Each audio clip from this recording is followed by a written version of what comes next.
মাছগুলো ভাজতে ভাজতে বড় করে পাবদা মাছ ভেঙে যাচ্ছিলো বলে এখন ছোটো ছোটো করে দিলাম ঘোড়ার ডিম।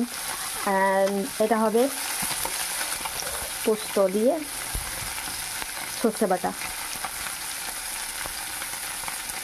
পরে আবার দেখা হবে। তোরা ভাই মাছের মতো থাক, এত দুমদাম করে ফাটাফুটি করিস না, তোরা কিন্তু বাজি ফটকা না। আমার ভয় লাগছে, আমার গায়ে পড়ে গেলে একদম পা গা হাত পুড়ে যাবে। দিলাম ফোড়ন, 5 ফোড়ন, একটু ভাজা হয়ে যাক, একটু ফ্লেমটা বাড়াই, দুমদাম করে আবার ফুটবে। হয়ে গেছে ফোড়ন দেওয়া, এবার দেব বাটাবাটি সব মশলাপাতি। এই মশলাপাতি দিয়ে দিয়েছি, কষা হচ্ছে, একটু নেড়ে নিই। মশলা কষাকষি শেষ, চলে গেল একটু ওয়াটার।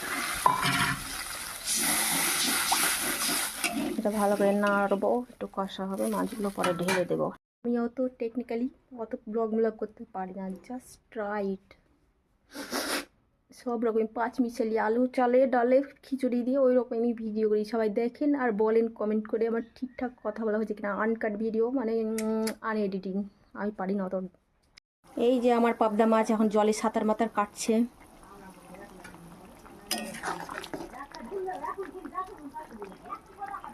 একটু সাঁতার কাটতে কাটতে পালিয়ে যাস না।